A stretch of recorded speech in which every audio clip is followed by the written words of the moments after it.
সাল্লু আলাইহি। জনাব সভাপতি, খিলগাঁ ইসলামী পাঠাগার এবং সমাজ কল্যাণ পরিষদ কর্তৃক আয়োজিত 28তম বার্ষিকী ঐতিহাসিক তাফসীরুল কোরআন মাহফিল 3 দিন ব্যাপী এই ঐতিহাসিক পল্টন ময়দানে অনুষ্ঠিত হচ্ছে। আজ তার সমাপনী দিবস। এই দিবসের বিশেষ অতিথি হিসাবে আমার পাশে বসা আছেন বিশিষ্ট ইসলামী চিন্তাবিদ, রাজনীতিবিদ,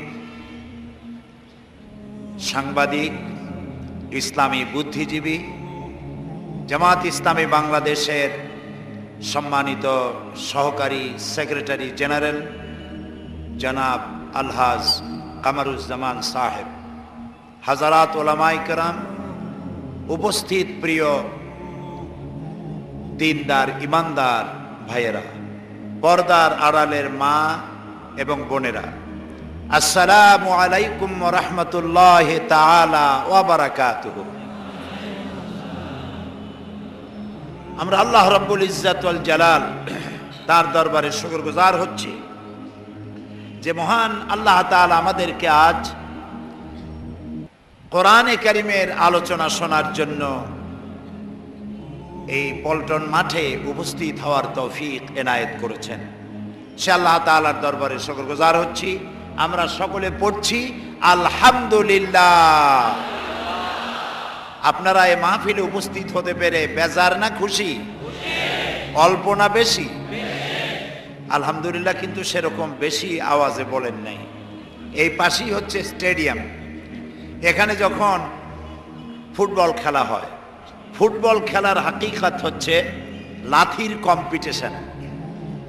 একটি প্রচণ্ড পদাঘাতে যখন বলটি গোলের মধ্যে প্রবেশ করে তখন উপস্থিত দর্শকবৃন্দ এমন জোরে গোল বলে যে অনেক দূর থেকে পরিশ্রুত হয়। এতে তাদের আমলনামে অনেক নেকি লেখা হয় নাকি? কিন্তু আলহামদুলিল্লাহ যদি প্রাণ খুলে মহব্বতের সাথে কেউ বলে, রাসূলুল্লাহ বলেছেন তামলাউল মিজান, কিয়ামতের দিন মিজানকে পূর্ণ করে সওয়াব দেওয়া হবে। মহব্বতের সাথে বলেন আলহামদুলিল্লাহ। রব্বানা লাকাল হামদ হামদান কাসীরান তাইয়্যিবান মুবারাকান ফীহি ইয়া রাব্বি লাকাল হামদু কামা ইয়ানবাগি লিজালালি ওয়াজহিকা ওয়া আযীমি সুলতানিকা। আমরা প্রাণ ভরে বিশাল আকাশের মালিক, বিস্তীর্ণ এই জমিনের মালিক, সাগর নগর পাহাড় পর্বত কুল কায়নাতের মালিক, আমাদের স্রষ্টা, আমাদের রব, আমাদের মনিব আল্লাহ তাআলার শুকরিয়া আদায় করলাম। আবারও বলি আলহামদুলিল্লাহ। প্রিয় ভাই সব,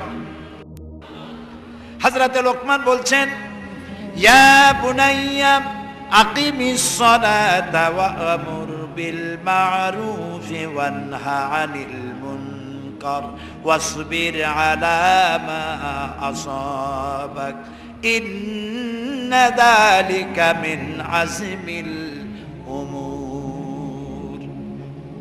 হে কলিজার টুকরা সন্তান, আকিমিস সালাত, নামাজ প্রতিষ্ঠা করো। জোরে কন্যা সুবহানাল্লাহ। আমরা পিতা, আমরা এখানে অনেকে পিতা আছি, আমরা কি আমাদের সন্তানকে ডেকে নিয়ে ও আমার কলিজার টুকরা যেখানেই থাকো বাবা নামাজটা ঠিক মতো আদায় করো, এই নসিহত কি করতে পারছি? কয়জনে পেরেছি? যারা পেরেছি আলহামদুলিল্লাহ, যারা পারি নাই তওবা করতে হবে আল্লাহর কাছে। এখন থেকে আমরা আমাদের সন্তানদেরকে নামাজে উদ্বুদ্ধ করব। আল্লাহ যেন কবুল করেন, বলেন আমিন। আকিমিস সালাত। হযরতে লোকমান তার সন্তানকে প্রথম নসিহত করলেন আল্লাহর সাথে শরীক করো না। দ্বিতীয় নসিহত করলেন ছোট্ট আমলও যদি হয় আল্লাহ কিয়ামতে উঠায় তোমারে দেখায় দিবেন, কাজী খারাপ আমল করো না। 3 নম্বরে নসিহত করলেন ও আমার কলিজার টুকরা সন্তান, নামাজ প্রতিষ্ঠা করো, আকিমিস সালাত। মুসলমান জীবনের সর্বপ্রথম ফরজ দায়িত্ব কি? বলেন না সবাই, নামাজ। নামাজ নামাজ হচ্ছে মুসলমান জীবনের সর্বশ্রেষ্ঠ ইবাদত। এই নামাজ যার নাই কি হবে তার? বলছি, নামাজ হলো মূলত জিন্দেগি। আমরা হচ্ছি ছোট, আমরা কি বলেন? আমরা গোলাম। বলেন তো আমরা কি? আমরা যে গোলাম সে কথা বলতে কি শরম হয়, লজ্জা হয়? কারণ এটা লজ্জা হতো যদি আমরা কোনো মন্ত্রীর গোলাম হইতাম, আমরা কোনো পীর সাহেব অথবা খাজা বাবার গোলাম হইতাম, তাহলে নিশ্চয়ই লজ্জা করতো, ঠিক কিনা বল? আমরা গোলাম কার? এক আঙ্গুল আকাশের দিকে উঁচু করে চিৎকার দিয়ে বলেন, গোলাম কার? আলহামদুলিল্লাহ বলেন, আলহামদুলিল্লাহ। আমরা গোলাম এমন এক শক্তি যার বজ্র মুঠির ভিতরে রয়েছে গোটা আকাশ আর জমিন। সুবহানাল্লাহ, কত বড় প্রচন্ড ক্ষমতা আমার আল্লাহ। কোরআন শরীফে আছে, আল্লাহ তাআলা বলেন, কিয়ামতের দিন 7টা আকাশ কাপড়ের মতো আমি ডান হাতের মধ্যে পেঁচায় নেব। সুবহানাল্লাহ, কি প্রচন্ড ক্ষমতার মালিক আল্লাহ তাআলা হচ্ছেন সর্বশ্রেষ্ঠ। আমরা বলি আল্লাহু আকবার, তিনি সর্বশ্রেষ্ঠ। ওই যে স্লোগানের কথাটা বলছিলাম, এই জন্য বলি আমাদের জন্মই হয়েছে আল্লাহু আকবার স্লোগান শুনিয়া, ঠিক না? আমরা যখন প্রথম পৃথিবীতে আসছিলাম মায়ের পেট থেকে, তখন আমাদের কানে কি শোনানো হয়েছিল? জোরে কোন? আজানের প্রথম শব্দ কি? ইকামতের প্রথম শব্দ কি? জানাজা, জীবনের শেষ নামাজ কোনটা? এর প্রথম শব্দ কি? এর শেষ শব্দ কি? তাহলে বোঝা গেল আমার জন্ম থেকে শুরু করে মৃত্যু পর্যন্ত আমাকে ঘোষণা করতে হবে আল্লাহু আকবার। সিনার সবটুকুন শক্তি দিয়া বলেন আল্লাহু আকবার। আল্লাহ সর্বশ্রেষ্ঠ, আলহামদুলিল্লাহ। আল্লাহ সর্বশ্রেষ্ঠ আর আমরা গোলাম। আমরা কি? চিল্লায় বলেন, আমরা গোলাম। অনেক লোককে আমি বলতে শুনেছি, আমি অমুক পীর সাহেব কেবলা হুজুরের গোলাম। নাউযুবিল্লাহ, পীর সাহেব কেবলা তো অনেক দূরের কথা, আমরা রাসূলুল্লাহর গোলামও নই। আমরা গোলাম কার? পৃথিবীতে কোন নবী এ কথা বলতে আসেন নাই যে আমার গোলামি করো। সমস্ত নবীরা বলেছেন কার গোলামি করো? আমরা নবীর উম্মত। আর গোলাম কার? এখন আল্লাহ তিনি হচ্ছেন সর্বশ্রেষ্ঠ আর আমি হলাম গোলাম। আমি যে গোলাম সেটার প্রমাণ দিতে হবে নামাজের মধ্য দিয়ে। সুবহানাল্লাহ।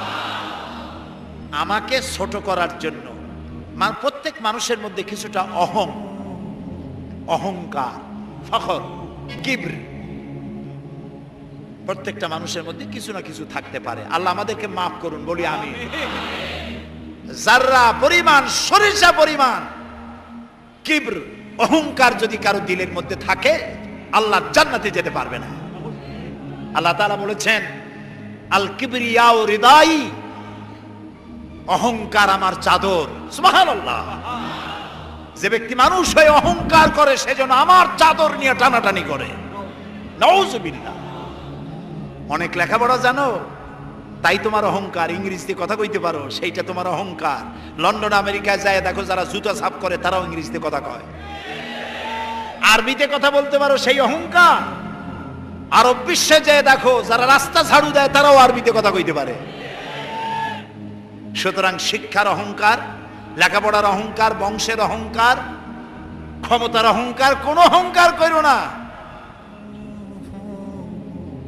অহংকার কেবল কে করতে পারেন? আল্লাহ, আল্লাহ, আল্লাহ। আমি যে গোলাম এটার প্রমাণ দিতে হবে নামাজের মধ্য দিয়ে। কিভাবে? আমি যখন নামাজে দাঁড়ায় যাব, আমার নামাজ, এটি আমার নামাজ মানে হলো সালাত। শব্দের অর্থ হলো নৈকট্য অর্জন করা। সালাতের মানে হচ্ছে নিকটবর্তী হওয়া। সালাতের অর্থ হলো মুতাওয়াজ্জা হওয়া। হযরত ইব্রাহিম আলাইহিস সালাম বলেছিলেন, ইন্নী ওয়াজ্জাহতু ওয়াজহিয়া লিল্লাযী ফাতারাস সামাওয়াতি ওয়াল الأرض حنيفا وما أنا من المشركين إني وجهت وجهي للذي চতুর্দিক থেকে আমার মুখ ঘুরাই দিলাম সেই আল্লাহর দিকে যিনি আকাশ এবং জমিনের একচ্ছত্র অধিপতি। দাঁড়ায় গেলাম কিবলামুখী হইয়া, হাত দুটো কান পর্যন্ত উঠায়া হাত বেঁধে চোখ দিলাম সেজদার কাছে। আমি আসামির মতো দাঁড়ায় গেলাম। সুবহানাল্লাহ। এখন কার দরবার? আল্লাহর দরবার। দেখেন না মসজিদগুলি প্রেসিডেন্ট অথবা কোন দেশের প্রধানমন্ত্রী অথবা মন্ত্রী অথবা লাখো হাজার হাজার মিলিয়ন বিলিয়ন ট্রিলিয়ন ডলারের মালিক কোন মুসলমান আপনার পাশে দাঁড়াইছে, পাশে এক রিক্সাওয়ালা পানের দোকানদার দাঁড়াইছে, নামাজ পড়তে গিয়ে হাঁটু বা পা যদি গায়ে লাগে প্রেসিডেন্ট বলতে পারবে, বেটা তুই রিক্সাওয়ালা, তোর পা আমার ঘাড়ে লাগলো কেন? তোরে আমি দোজখে পাঠাবো? পারবে বলতে? পারবে না, কারণ এটা আপনার বঙ্গভবন না, এটা মসজিদ। एक ही सब में खड़े हो गए महमूद अयाज, एक ही सब में खड़े हो गए महमूद अयाज, न कोई बंदा रहा न कोई बंदा नवाज।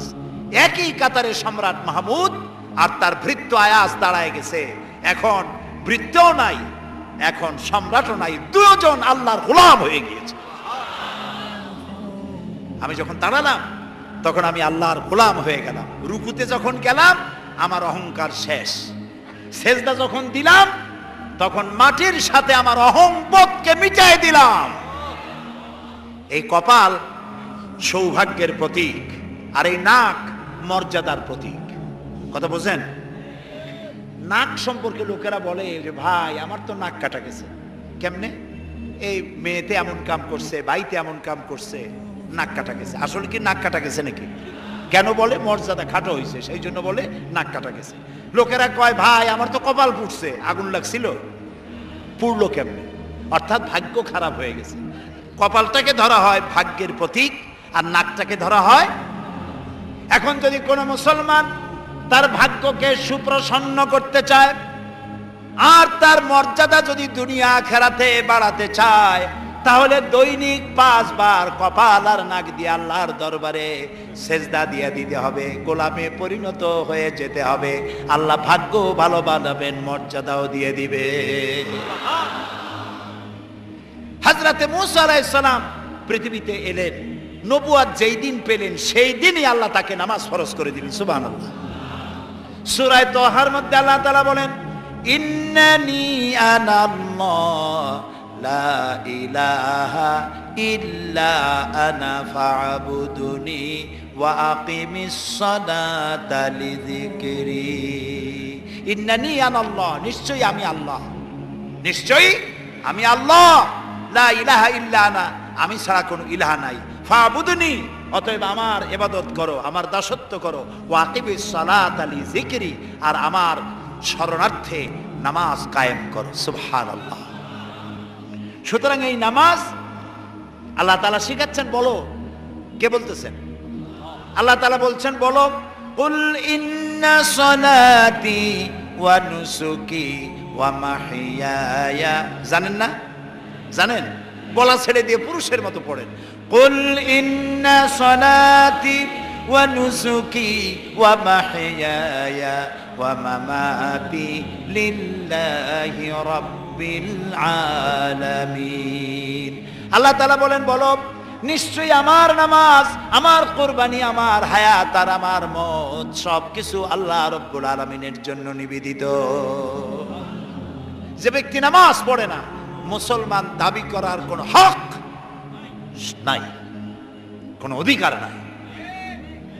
রাসূলুল্লাহ বলেছেন, হাদিস শুনুন, রাসূলুল্লাহ বলেছেন যে ব্যক্তি নামাজ পড়ে না তার উপরে আল্লাহর কোনো দায়িত্ব নাই। যে ব্যক্তি ইচ্ছে করে নামাজ ছেড়ে দেয়, আল্লাহ এবং রাসূলের সাথে তার সমস্ত সম্পর্ক কাট হয়ে যায়। নাউজুবিল্লাহ বলে। আল্লাহর সাথে যদি সম্পর্ক না থাকে, কয়দিন থাকবেন দুনিয়ায়? কয়দিন? যে ধাক্কাটা লাগলো তামিলনাড়ু, শ্রীলঙ্কা, মালদ্বীপ, ইন্দোনেশিয়া, মালয়েশিয়া, যে ধাক্কাটা লাগলো মাত্র 1.5 মিনিটে সাতিয়ানাশ হয়ে গেছে। সুবহানাল্লাহ কইতে ইচ্ছে করে না? আমাদের দেশে পুকুরে যে কম্পন হলো, জলকম্পন, পানিতে যে কম্পনটা হয়েছিল, ওই কম্পনটা যদি মাটিতে হইতো, ঢাকা শহরে অপরিকল্পিতভাবে যে শহর গড়ে উঠেছে তছনছ হয়ে যেত। কোন সাহসে আল্লাহর নামাজ আদায় করো না? সাহসটা কি? মন্ত্রী হয়েছে, এমপি হয়েছে? এরকম মন্ত্রী এমপি আল্লাহ অনেক দেখছে, এরকম অনেক প্রেসিডেন্ট আল্লাহ দেখছে। আল্লাহর কাছে এগুলি ছাতাপাতাও না। এই পৃথিবীর রঙ্গমঞ্চে কত লোক আসলো নাটক করতে, আর সব একের পর এক শেষ হয়ে গেল। ফামা বাকাত আলাইহিমুস সামাউ ওয়াল আরদ, বড় বড় রাজা বাদশা শেষ হয়ে গেল, ওর জন্য আকাশও কান্দে নাই, জমিনও কান্দে নাই, ইন্না লিল্লাহ পড়ার লোক নাই। আল্লাহকে ভয় করো, আল্লাহকে ভয় করো। নামাজ, নামাজ।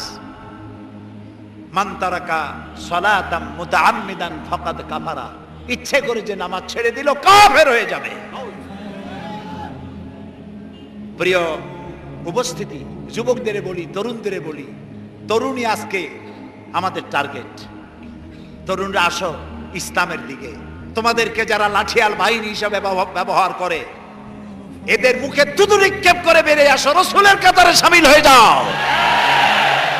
যে পথে যাচ্ছ জাহান্নামের পথ, আমরা ডাকি তোমাদেরকে জান্নাতের দিকে। সুবহানাল্লাহ।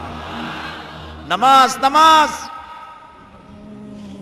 লা দীনা লিমান লা সালাতা লাহু, যার কাছে নামাজ নাই তার কাছে দ্বীন নাই, ঈমান নাই, চরিত্র নাই, কিচ্ছু নাই।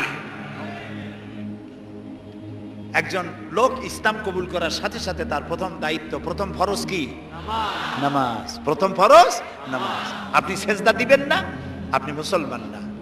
কত টাকার মালিক হয়েছেন যে নামাজ পড়তে ইচ্ছে করে না? গান বাজনায় সময় দেয়, কত সময়, ঘন্টার পর ঘন্টা চলে যায়। সিগারেটে টান দিয়া, সুখ টান মারিয়া, ফু উপর দিকে দিয়ে তাকায়, দেখে ফু গেল কদ্দূর। জেনা, ব্যভিচার, মদ, জুয়া, আনন্দ, মেলায় কত কিছুর মধ্যে ডুবে আছে। মাত্র 1.5 ঘন্টা লাগে, 24 ঘন্টার মধ্যে 1.5 ঘন্টা লাগে 5 ওয়াক্ত নামাজ পড়ার জন্য। মসজিদে আজান দেয়, হাইয়া আলাস সালাহ। মুয়াজ্জিন কি কয়? মুয়াজ্জিন বলে হাইয়া আলাস সালাহ, এসো নামাজের দিকে। আপনি যদি জিজ্ঞেস করেন মুয়াজ্জিন চিল্লাও কেন, নামাজের দিকে আসলে কি হবে?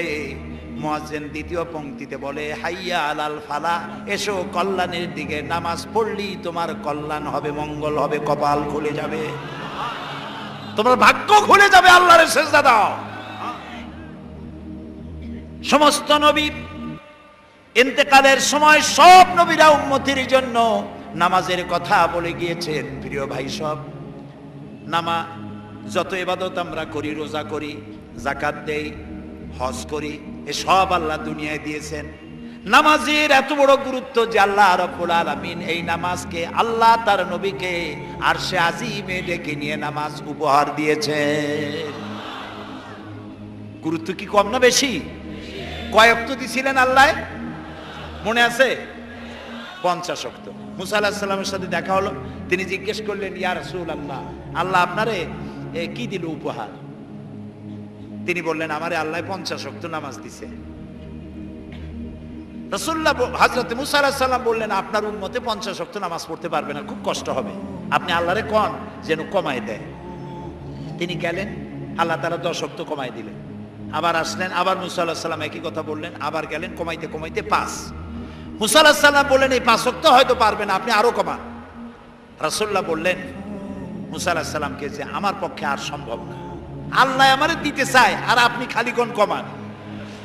আমার এখন শরম করে আল্লাহর কাছে, আমি কেমনে কই যে আরো কমান। রাসূলুল্লাহর এই মনোভাব আল্লাহ বুঝতে পারলেন।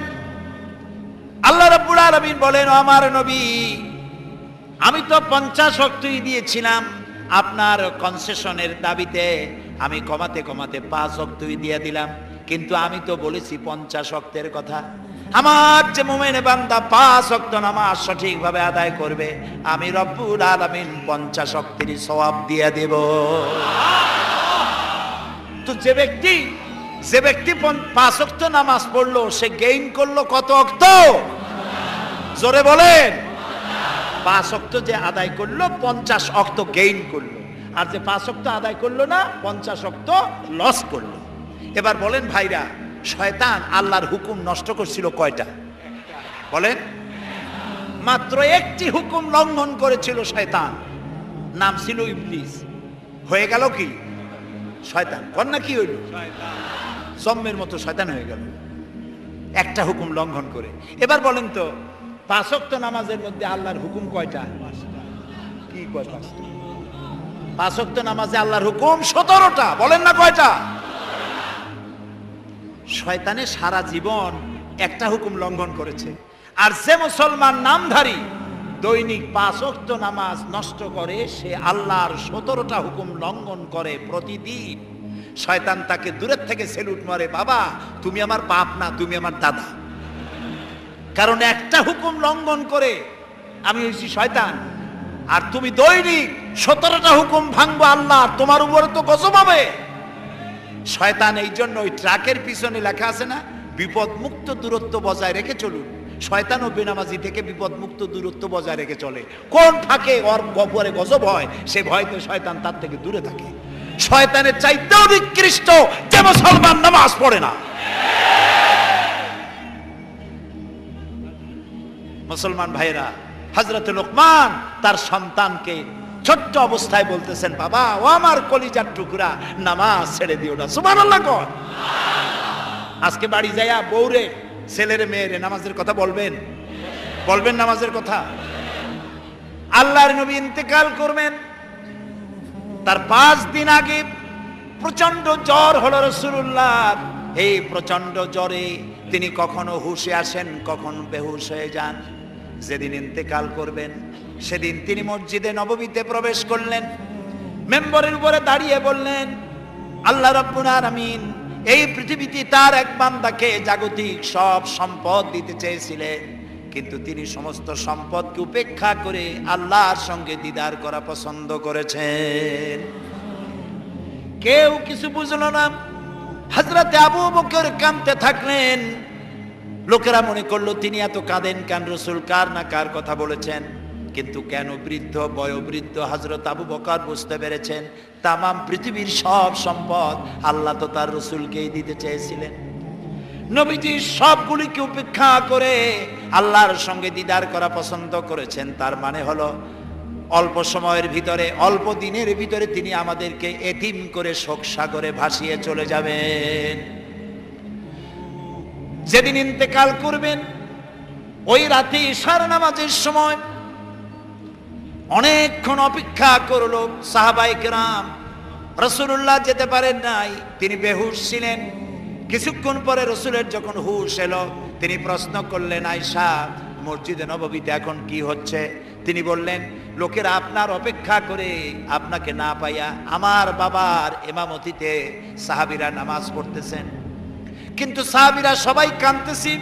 তাদের সবার ধারণা রাসূলুল্লাহ যায় নামাজে কেউতে পর্যন্ত দাঁড়াতে পারে নাই।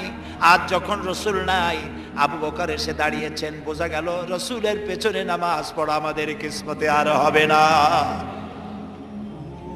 আল্লাহর নবী বলেন, আয়েশা রে মসজিদে নববীর দিকের একটা দরজা খুলে দাও, আমি একটু নামাজের দৃশ্য দেখতে চাই।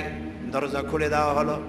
রাসূলুল্লাহ হযরত আয়েশার কাঁধের উপরে ভর করে মসজিদে নববীর নামাজের দৃশ্য দেখে আবার শুয়ে পড়লেন।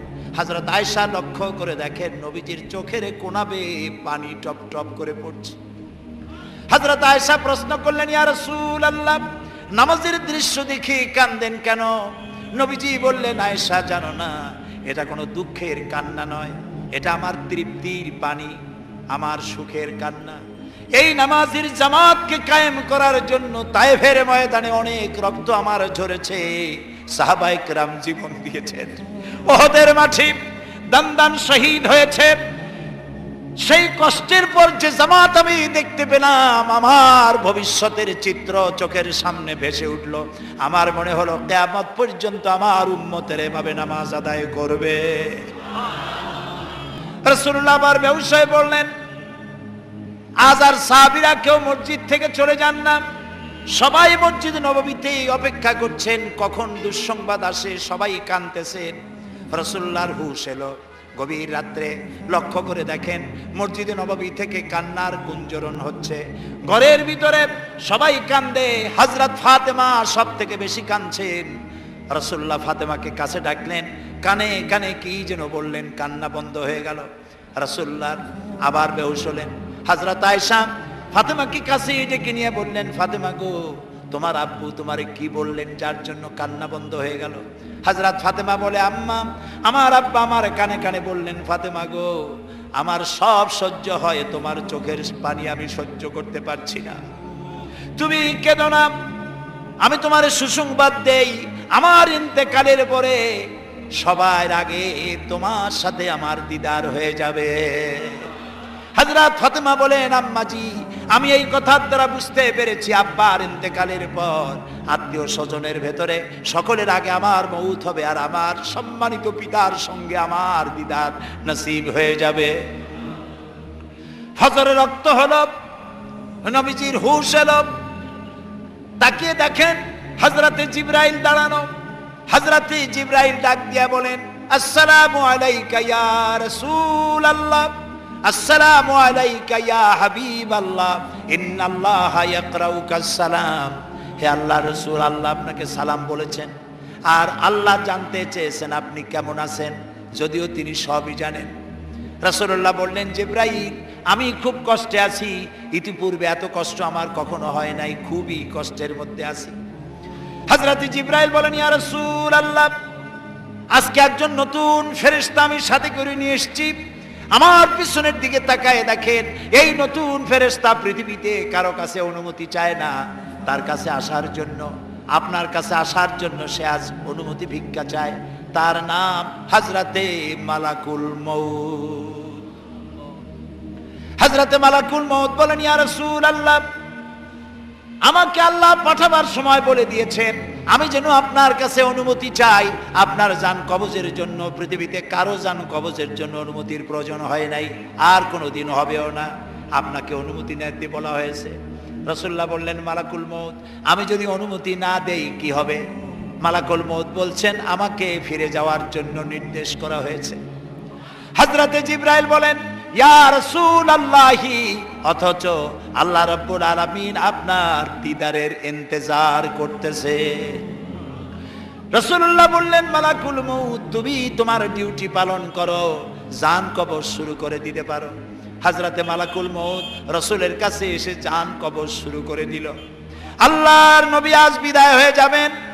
বিদায়ের শেষ মুহূর্তে মুখে উচ্চারণ করলেন, আসসালাত আসসালাত ওয়া মা মালাকাত আইমানুকুম, ও আমার উম্মতেরা, নামাজ নামাজ নামাজ ছেড়ে দিও না। ইন্তেকালের সময় মেয়ের কথা, নাতির কথা, জামাইয়ের কথা, কারো কথা মনে পড়লো না। ইন্তেকালের সময় শেষ কথা নবীজি উচ্চারণ করলেন, নামাজ নামাজ, আমার উম্মতেরা নামাজ ছেড়ে দিও না। আজ এই পল্টনের ময়দানের এই বিশাল জনতাকে উদ্দেশ্য করে বলি, তোমার আমার যে রাসূলের সুপারিশ ছাড়া কিয়ামতে নাজাত হবে না। কোন নবী সুপারিশ করতে পারবে না, সবাই বলবে নাফসি নাফসি। কেবলমাত্র রাসূলুল্লাহ যেদিন উম্মতের জন্য কাঁদবেন, সুপারিশ করবেন, সেই নবীর হুকুম, আল্লাহর হুকুম অমান্য করে যারা নামাজ ছেড়ে দেয়, দুনিয়াও বরবাদ হবে, কিয়ামতও বরবাদ হবে। আজ আমরা আল্লাহর কাছে ওয়াদা করব, নামাজ আর জীবনে ছেড়ে দেব না। এই ওয়াদা কি করা যাবে? করতে পারবেন? শুধুমাত্র যারা ওয়াদা করতে পারবে তারা, যারা ওয়াদা রক্ষা করতে পারবেন না তাদের হাত উঠাবার কোনো প্রয়োজন নাই। দুই হাত উঁচু করেন, বলেন ইয়া আল্লাহ। সবাই বলেন ইয়া আল্লাহ, তোমার পবিত্র নামে কসম করি, ওয়াদা করি, শপথ করি, যতদিন পর্যন্ত মালাকুল মউত আমার মাথার কাছে না আসতেছে ততদিন পর্যন্ত ফরজ নামাজ, ফরজ রোজা আর ছেড়ে দেব না, আর ছেড়ে দেব না, আর ছেড়ে দেব না। এবার বলেন ইয়া আল্লাহ, আমার মৃত্যু পর্যন্ত আমার আজকের এই ওয়াদা আমাকে পালন করার তৌফিক দাও। আমিন আমিন। ইয়া রাব্বাল আলামিন। হাত নামান, আল্লাহ কবুল করুন, আমরা বলি আমিন। আল্লাহ কবুল করুন, আমরা বলি আমিন। প্রিয় ভাই সব, হযরত লোকমান তার সন্তানকে নসিহত মোট 9টা, আমি সবগুলি বলতে পারবো না, আল্লাহ হায়াতে রাখলে আবার বলা যাবে ইনশাআল্লাহ। বলি ইনশাআল্লাহ। এই তাফসীর করেছিলাম চট্টগ্রামে 5 দিন, সূরা লোকমানের মাত্র 2 রুকুর তাফসীর করেছিলাম। অর্ধ শত হিন্দু, খ্রিস্টান, বৌদ্ধ মঞ্চে এসে মুসলমান হয়ে গিয়েছিল। এ হচ্ছে সেই সূরা লোকমান। প্রিয় ভাই সব, আমি আপনাদের খেদমতে আরজ করব, হযরত লোকমানের এই তৃতীয় নসিহতের শেষ অংশটি করেই আমরা আপনাদের সামনে যে কথা বলতে চাই তা হলো, হযরত লোকমান বলছে নামাজকে প্রতিষ্ঠা করো, আর ওয়া'মুর বিল মারুফি ওয়ানহা আনিল মুনকার, ভালো কাজের আদেশ দাও, অন্যায় কাজ থেকে মানুষকে বিরত রাখো। সুবহানাল্লাহ বলেন, সবাই বলেন সুবহানাল্লাহ। ভালো কাজের আদেশ দাও। ভালো কাজের আদেশ দেওয়া। আজকে হলো মুহররম মাস, আজকে কি, আর মাত্র একদিন পরে আশুরা হবে। হযরত ইমাম হোসাইন এবং তার সাথী সঙ্গী শাহাদায়ে কারবালার জন্য আমরা দোয়া করব। আমরা আমাদের মা বাবার জন্য দোয়া করব। এটা দোয়া কবুলের আজকের শুক্রবার ছিল। সুবহানাল্লাহ। প্রিয় ভাই সব, এত বড় বিশাল মাহফিল জীবনে আরেকটা পাবো কোন নিশ্চয়তা আছে কি? 3 নম্বর নসিহতের শেষ অংশ হচ্ছে, হে প্রিয় বৎস, ভালো কাজের আদেশ করবা আর অন্যায় কাজের বিরোধিতা করবা। ভালো কাজের আদেশ আমরা এখন ভুলে গেছি, করি না। অন্যায় কাজ থেকেও মানুষকে ফিরায় রাখি না। অন্যায় চোখের সামনে হয় তাও আমরা প্রতিবাদ করি না। এই প্রতিবাদী কণ্ঠ হতে হবে আমাদের। রাসূলুল্লাহ বলেছেন, মান রা মিনকুম মুনকারান ফালিয়ুগাইয়িরহু বিয়াদি ফাইন লাম ইয়াস্তাতি ফাবিলিসানি ফাইন লাম ইয়াস্তাতি ফাবিকলবি ওয়া যালিকা আযফুল ঈমান। আমাদের কার কতটা ঈমান আছে তা পরিমাপ করার একটা থার্মোমিটার আছে। আপনারা জানেন, জ্বর মাপে যে যন্ত্র দিয়া, সেটাকে কি বলা হয়? থার্মোমিটার। দুধ মাপে, অর্থাৎ দুধের মধ্যে পানি না পিওর দুধ তা মাপার জন্য একটা যন্ত্র আছে না, ওটারে কি বলে? ল্যাক্টোমিটার। এরপরে আবহাওয়া পরিমাপ করার জন্য, বৃষ্টি হবে কি হবে না ইত্যাদি পরিমাপের জন্য একটা যন্ত্র আছে, সেটার নাম কি? ব্যারোমিটার। প্রত্যেকটা জিনিস মাপার এরকম যন্ত্র আছে। ঈমান মাপারও একটা হাদিস আছে। সুবহানাল্লাহ। ঈমানটা ফার্স্ট ক্লাস, সেকেন্ড ক্লাস আর থার্ড ক্লাস, এটা মাপার একটা হাদিস আছে। সেই হাদিসটা আমি পড়ে ফেলেছি আগে। রাসূলুল্লাহ বলছেন, তোমাদের মধ্যে যদি কেউ শরীয়ত বিরোধী কাজ কেউ দেখতে পাও, 2 হাতে বাধা দাও। কি দিয়ে বাধা দাও? বলেন জোরে। শক্তি প্রয়োগ করে বাধা দাও। ফাইন লাম ইয়াস্তাতি, যদি তুমি তা না পারো তাহলে মুখ দিয়ে বাধা দাও। ফাইন লাম ইয়াস্তাতি, যদি তাও না পারো অন্তরে অন্তরে ঘৃণা করো। তবে অন্তরে অন্তরে ঘৃণা করে চুপ করে বসে থাকলে হবে না, মনে মনে ঘৃণা করে হোমওয়ার্ক করতে হবে। মনের মধ্যে এই চিন্তা রাখতে হবে যে এই অন্যায় কাজকে নির্মূল করার জন্য কি করা যায়, সে সম্পর্কে পরিকল্পনা নিতে হবে। আর এটা হলো ওয়া যালিকা আযফুল ঈমান, আর এটা হলো ঈমানের একদম থার্ড ক্লাস, তৃতীয় পর্যায়। এরপরে ঈমানের আর কোনো অংশ নাই। হযরত লোকমান বলছেন, ওয়াসবির আলা মা আসাবাক, এরপরে তুমি সবর ইখতিয়ার করবে। সবর, ধৈর্য। ভালো কাজের আদেশ, অন্যায় কাজের নিষেধ, এর মধ্যে সবরের কথা আসলো কেন? সবরের কথা আসলো এই জন্য যে আপনি যখনই মানুষের ভালো কথা বলবেন তখনই আপনারে মানুষে গালি দিবে, মন্দ কথা বলবে। ইসলামের দাওয়াত দিবেন, বলবে যে মৌলবাদী। ঠিক কিনা?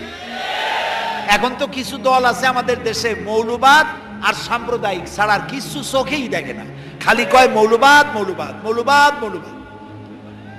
সাম্প্রদায়িক কি? সাম্প্রদায়িক হইছে?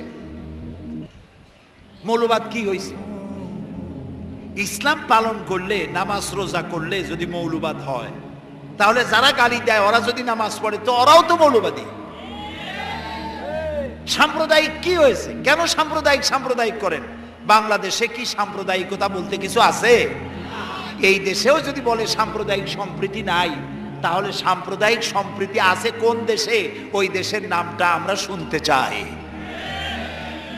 বাংলাদেশ পৃথিবীর অন্যতম শ্রেষ্ঠ সাম্প্রদায়িক সম্প্রীতির একটি উজ্জ্বল দৃষ্টান্তের বহন করে চলছে এই বাংলাদেশ।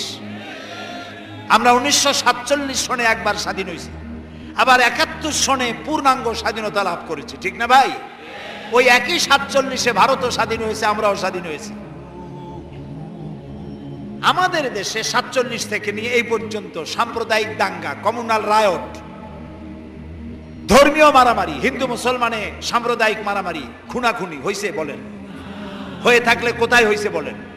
হয়েছে কোথাও? হয় না। আর যে ভারত আমাদের প্রতিবেশী, 1947 থেকে এই পর্যন্ত সাম্প্রদায়িক দাঙ্গা হয়েছে সে দেশে 20,000 বারেরও বেশি। সেটা নিয়ে কোনো মাথা ব্যথা নেই, সমস্ত মাথা ব্যথা আমাদের দেশ নিয়ে। এইখানে খালি কয় সাম্প্রদায়িক। নামাজ যদি পড়ে, লোকেরা নামাজ পড়ে, রোজা রাখে, ইসলামের কথা বলে, সাম্প্রদায়িক মৌলবাদ এইসব কথা বলিয়া মানুষকে আর ধোকায় ফেলা যাবে না ইনশাআল্লাহ। এখন মানুষ অনেক জাগ্রত ইনশাআল্লাহ। এদেশে ইসলাম প্রতিষ্ঠিত হবে ইনশাআল্লাহ। সেজন্য আমাদেরকে আরো পথ পাড়ি দিতে হবে, আরো এগিয়ে যেতে হবে। এই দেশকে অকার্যকর এবং ব্যর্থ রাষ্ট্র করার জন্য অনেকে মিথ্যা গল্প তৈরি করতেছে, দেশটাকে বদনাম করার জন্য। আপনারা লক্ষ্য করেছেন কিভাবে সর্বনাশ করছে? সেটা হচ্ছে হরতালের নাম করে, হরতালের দিনে মেয়ে লোকগুলিকে রাস্তায় নামানো হচ্ছে।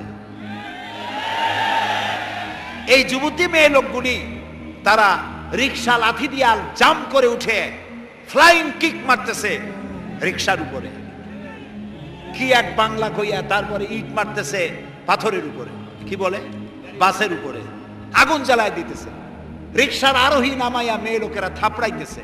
নাউযুবিল্লাহি জালিক। আমি জানি না এইসব মেয়ে লোকদের অভিভাবক আছেন কিনা। যদি থাকেন তাহলে অনুরোধ করব আপনারা আপনাদের মেয়েদেরকে ঠেকান, আল্লাহর রাস্তায় ঠেকান। মুসলমান মেয়েদের এগুলি কাজ নয়। আমরা অনুরোধ করব, ঢাকা পৃথিবীর দ্বিতীয় বৃহত্তম মুসলিম দেশ, বাংলাদেশের রাজধানী। এই দেশের ইজ্জত আপনারা দয়া করে নষ্ট করেন না। টেলিভিশনে এইসব ছবি দেখানো হয়, বাংলাদেশে সীমাবদ্ধ থাকে না। সৌদি আরবে দেখে, কুয়েত দেখে, কাতার দেখে, ইউরোপ দেখে, আমেরিকাকে দেখে, গোটা দুনিয়া দেখে যে মুসলমান মেয়েরা পারে এইভাবে মারামারি করতে, পুলিশের কামড়াইয়া গালের চামড়া উঠাই নিয়ে যায়। নাউযুবিল্লাহ, বলেন নাউযুবিল্লাহ। পুলিশ হয়রান হয়ে যায় এগুলি সামলাতে গিয়ে। আল্লাহ হেফাজত করুক, জোরে কোন আমিন। আহারে কি সর্বনাশটা করতেছে দেশে। দেশ অনেক ভালোভাবে, এই দেশ অনেক ভালোভাবে চলছে অতীতের চাইতে, আলহামদুলিল্লাহ কর। গত 5 বছরে 26,000 আলেমদেরকে পাবলিক সিকিউরিটি অ্যাক্টে গ্রেফতার করে নির্যাতন করা হয়েছিল। এই 3 বছরে তো একটা আলেমকে গ্রেফতার করা হয় নাই, হয়েছে বলেন? সে আমলে 252টি মাদ্রাসা বন্ধ করা হয়েছিল, এই আমলে তো একটা মাদ্রাসা বন্ধ করা হইল না। সেই আমলে এই বাইতুল মুকাররম, বাইতুল মুকাদ্দাসের মতো ইহুদিরা যেভাবে 144 দিয়ে রেখেছে, এই বাইতুল মুকাররমকে 144 দিয়ে এই বাইতুল মুকাররমকে ঘেরাও করে রাখা হয়েছিল। বাইতুল মুকাররমের মসজিদের ভেতরে হাজার হাজার মুসল্লিদেরকে পিটাইয়া তাদের রক্ত দিয়ে মসজিদ লাল করে দেওয়া হয়েছিল। এগুলি কি মিথ্যা কথা না সত্য কথা? প্রিয় ভাই সব, এখন তো এগুলি করা হচ্ছে না। আপনারা খামাখা বোমা মারিয়া, মাস্তানি করিয়া, হরতালের নাম দিয়া দেশটারে সর্বনাশ করেন না। দেশ অনেক ভালো আছে, 1000 গুণে ভালো আছে। এর থেকে ভালো হবেটা কি? কি এর থেকে ভালো হবে? এই যে সন্ত্রাস, আলহামদুলিল্লাহ বহুত কমে গেছে। র্যাবের নাম শুনলে তো লুজ মোশন শুরু হয়ে যায় এখন, ঠিক না? এখন এই র্যাব শুনে, র্যাবের নাম শুনে গোটা জাতি র্যাবের সুন্দর অ্যাকশনে এবং তাদের উপস্থিতিতে গোটা জাতি বলতেছে আলহামদুলিল্লাহ। খালি একটা দল তারা বলেছে ইন্না লিল্লাহ। কারণ তাদের সন্ত্রাসীগুলো যদি সব সর্বনাশ হয়ে যায়, তাহলে কেয়ারটেকার গভর্নমেন্ট আসলে তারা শয়তানি করবে কি দিয়া? এই হলো আফসোস। আমার দেশে হিন্দু, খ্রিস্টান, মুসলমান সব নিরাপদে বসবাস করতেছে, আলহামদুলিল্লাহ বলে, আলহামদুলিল্লাহ কর। সুতরাং এই পরিবেশকে ধরে রাখার জন্য চেষ্টা করতে হবে। সরকার যেসব অন্যায় কাজ করে সেজন্য প্রতিবাদ করবেন, নিয়ম শৃঙ্খলা গঠন গণতান্ত্রিকভাবে, গঠনতান্ত্রিকভাবে আপনারা বিরোধিতা করুন, আমরাও করব।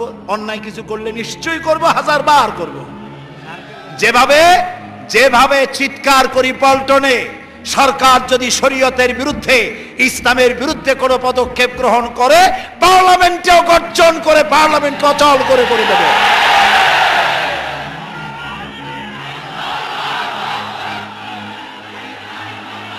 প্রিয় ভাই সব, এই বাংলাদেশ পৃথিবীর দ্বিতীয় বৃহত্তম মুসলিম দেশ। হিন্দু, মুসলমান, খ্রিস্টান, বৌদ্ধ সবাই শান্তিপূর্ণ পরিবেশে আমরা আছি এবং ভবিষ্যতে আরো ভালো হবে, আরো ভালো হবে ইনশাআল্লাহ। প্রিয় ভাই সব, মোনাজাত করব। মোনাজাতের জন্য দাঁড়ানো ভাইরা এবার বসেন। আর যে নামাজের কথা বললাম, রাসূলুল্লাহ বলেছেন সাল্লু কামা রাআইতুমুনি উসাল্লি, নামাজ পড়ো সেইভাবে যেভাবে আমাকে নামাজ পড়তে দেখেছো। তো রাসূলুল্লাহ কিভাবে নামাজ পড়তেন সে ব্যাপারে অনেক বই আছে। একটি বই আমারও আছে, চরিত্র গঠনে নামাজের অবদান, এই বইটি পাওয়া যাবে। এর মধ্যে কোরআন হাদিস দিয়ে নামাজ কিভাবে পড়লে আল্লাহ কবুল করবেন এবং নামাজ কেন পড়তে হবে বিষয়গুলি এখানে বলা আছে। এ সমস্ত বইপত্র যাওয়ার সময় নিয়ে যাবেন আর ইসলামী পাঠাগারকে সাহায্য করে যাবেন। মোনাজাতের পরে নামাজ জামাতে আদায় করে যাবেন। আল্লাহুম্মা আমিন। রব্বানা যালামনা আনফুসানা ওয়া ইন লাম তাগফির লানা ওয়া তারহামনা লানাকুনান্না মিনাল খাসিরিন। সবাই পড়েন আমার সাথে, রব্বানা যালামনা আনফুসানা ওয়া ইন লাম তাগফির লানা ওয়া তারহামনা লানাকুনান্না মিনাল খাসিরিন। আয় আল্লাহ তাআলা, লাখো জনতা নিয়ে কোরআনে কারীমের তাফসীরের মাহফিলে গুনার বোঝা মাথায় নিয়ে তোমার দরবারে হাত তুলেছি। রব্বুল আলামিন, দয়া করে মেহেরবানি করে আমাদের জিন্দেগীর সকল গুনাহ খাতাকে মাফ করে দাও। আয় আল্লাহ তাআলা, জেনেও গুনাহ করেছি, না জেনেও করেছি, বুঝেও করেছি, না বুঝেও করেছি, ছোট বড় বহু গুনাহ দিয়া জীবনকে ভরে ফেলেছি। মাবুদ গো, দয়া করে মেহেরবানি করে আমাদের জিন্দেগীর গুনাহ মাফ করে দাও।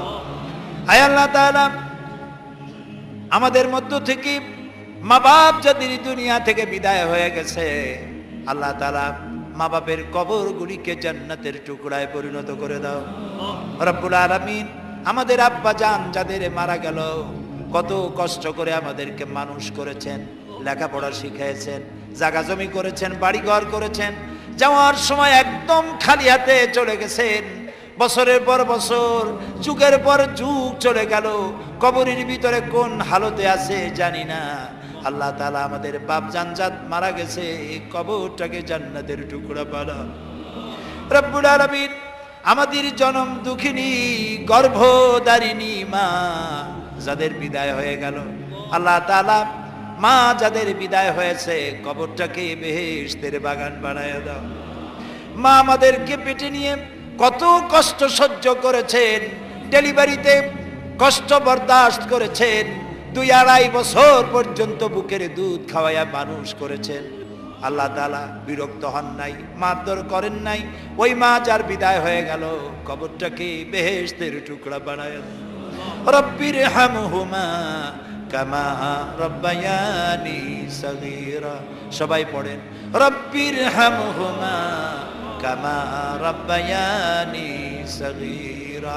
আবারও পড়েন, রব্বির হামহুমা কামা রব্বায়ানি সগীরা। আয় আল্লাহ তাআলা, तमाम পৃথিবীতে আজ মুসলমানদের উপরে চরম জুলুম চলতেছে। ইরাকের মুসলমানেরা আমাদের আত্মীয় স্বজন কেউ হয় না, বাবা খালু মামা কিছুই হয় না। ইরাকের মুসলমানদের সাথে আমাদের ইমানের সম্পর্ক, আল্লাহ তাআলা একটা স্বাধীন দেশ তছনছ করে দিল। অস্ত্র তালাশের নাম করে পবিত্রা সতীসাধ্বী মেয়ে লোকের গায়ে হাত দিল। মুসলমানদেরকে কয়াত করিয়া কারাগারের ভিতরে মুসলমান বন্দীদেরকে উলঙ্গ করে মুখের উপরে কাফের সৈন্যরা পেশাব করে দিল। কুত্তার বেল্ট মুসলমানের গলায় পরাইয়া রাস্তায় রাস্তায় টানলো। মাবুদ, তুমি দয়া করে মুসলমানদের দিকে আর একবার রহমতের নজরে তাকাও। আল্লাহ তাআলা ইরাকের মুসলমানদের হাতে ইরাককে উঠায় দাও। গোটা দুনিয়ার মুসলমান দেশগুলিকে যে জালেম আল্লাহ তাআলা নাস্তানাবুদ করার জন্য পরিকল্পনা নিয়েছে, আল্লাহ তাআলা ওই জালেমকে তোমার গজবের হাতে আমরা সুপর্দ করে দিলাম। রব্বুল আলামিন ওই জালেমকে তোমার গজবের হাতে আমরা সুপর্দ করলাম। রব্বুল আলামিন কাশ্মীর, সুদান, আফগান, ইরাক, দুনিয়ায় প্যালেস্টাইন সহ দুনিয়ায় যত জায়গায় মুসলমানেরা বিপদে আছে, আল্লাহ তোমার হাবিবের সাদকায় দয়া করে মুসলমানদের উপরে রহম করো। আল্লাহ তাআলা আমাদের প্রিয় জন্মভূমি বাংলাদেশ, আমাদের এই প্রিয় দেশটির আশেপাশে কোনো মুসলমান দেশ নাই। আল্লাহ তাআলা তুমি তাকায় দেখো, দুনিয়ায় প্রত্যেকটা মুসলমান দেশের পাশে আরো দুই একটা মুসলমান দেশ আছে। আমরা এমন জায়গায় আমাদের পাশে আমাদের কোনো ভাই নাই। রব্বুল আলামিন নবী পাই নাই, নবীর সাহাবীও দেখি নাই। বাংলাদেশে আল্লাহ তাআলা তুমি আমাদেরকে পাঠিয়েছো, এই জমিনের স্বাধীনতাকে আল্লাহ কিয়ামত পর্যন্ত হেফাজত করো। রব্বুল আলামিন এই জমিনে কারা যেন বোমা মারে, গ্রেনেড মারে, দেশটারে বদনাম বানায় দিল, মানুষগুলো হত্যা করলো। আল্লাহ তাআলা কারা করে আমরা চিনি না, তুমি চেনো। রব্বুল আলামিন যারা গ্রেনেড মারে, বোমা মেরে মানুষ হত্যা করে, তুমি তাদের হেদায়েত করে দাও। আল্লাহ তুমি তাদের হেদায়েত করে দাও। তোমার ইলমে যদি জানা থাকে ওদের কপালে হেদায়েত নাই, তাহলে নমরুদ আর হামান যেমনে তুমি ধ্বংস করেছো, আল্লাহ তাআলা যারা বোমা মারে, গ্রেনেড মারে, মানুষ হত্যা করে, ওদেরকে গজব দিয়া, লানত দিয়া এই শয়তানগুলির হাত থেকে বাংলাদেশে বাঁচাইয়া দাও। রব্বুল আলামিন আয় আল্লাহ তাআলা, আমরা আমাদের সন্তানদের জন্য দোয়া করি, আল্লাহ তুমি আমাদের সন্তানদেরকে নামাজি বানায় দাও। বেনামাজি সন্তানের বাপ হিসাবে কিয়ামতে আমাদেরকে উঠায়ও না। বেনামাজি বেপর্দা স্ত্রীর স্বামী হিসাবে আমাদেরকে কিয়ামতে উঠায়ও না। আমাদের সকলকে আল্লাহ তুমি হেদায়েত নসিব করে দাও। সবাই দোয়া করুন। মা বোনেরা কষ্ট করে এসেছেন, আল্লাহ তাআলা মা বোনদের রোগ ব্যাধি মাফ করে দাও। আল্লাহ তাআলা যাদের সন্তান নাই, নিঃসন্তানীকে সন্তান দিয়ে দাও। স্বামী স্ত্রীর মধ্যে যাদের মিল মহব্বত নাই, আল্লাহ মিল মহব্বত পয়দা করে দাও। মা বোনদের এমন আমল করার তৌফিক দাও যাতে করে হযরত আয়েশা খাদিজার সঙ্গে হাসর নসিব হয়ে যায়। আল্লাহ তাআলা তুমি তোমার আরশে আজিম থেকে পল্টনের মাঠে একটু তাকায় দেখো তো, কত যুবক হাত তুলেছে। এই যুবকেরা তো এতক্ষণ সিনেমায় থাকতে পারতো, জুয়ার আড্ডায় থাকতে পারতো, মদের আড্ডায় থাকতে পারতো। আল্লাহ যত যুবক এই মাহফিলে এসেছে সমস্ত যুবকদেরকে সালাউদ্দিন আইয়ুবী বানায় দাও, খালিদ বিন ওলীদ বানায় দাও। আল্লাহ তাআলা বাংলাদেশটার উপরে তোমার রহমতের নজর দিয়ে তাকাও। আল্লাহ তাআলা রব্বুল আলামিন রোগাক্রান্ত রোগীরা অনেকেই দোয়া চেয়েছেন, আল্লাহ তাআলা যারা হসপিটালে আছেন, যারা জীবন নিয়ে ঝুঁকতেছেন, আল্লাহ তুমি দয়া করে রোগীদেরকে শেফায়ে আজেলা, শেফায়ে কামেলা দান করে দাও। কয়েক মুহূর্ত আমি আপনাদের জন্য ছেড়ে দিলাম, মাথা নিচু করে, চক্ষু বন্ধ করে, যার যার মনের কথা আল্লাহকে খুলে খুলে বলে, দোয়া কবুল হবে ইনশাআল্লাহ, দোয়া কবুল হবে ইনশাআল্লাহ।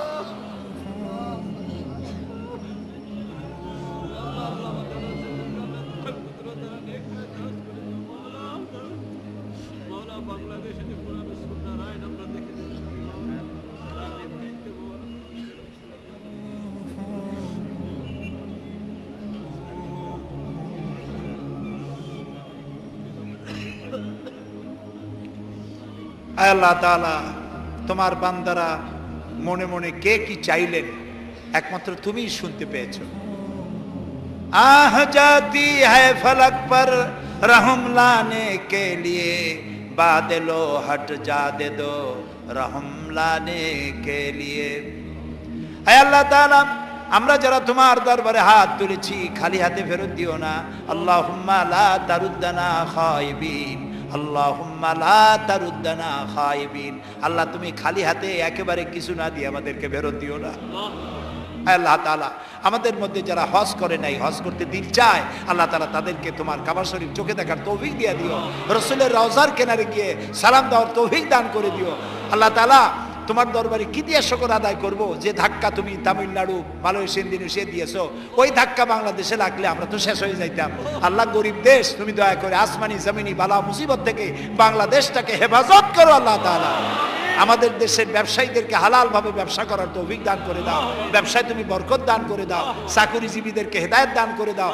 আমার দেশের সরকার যারা দেশ পরিচালনা করছেন তাদের ঈমান দাও, ইনসাফ দাও, তোমাকে তোমার ভয় দাও, জাহান্নামের ভয় অন্তঃকরণে দিয়ে দাও।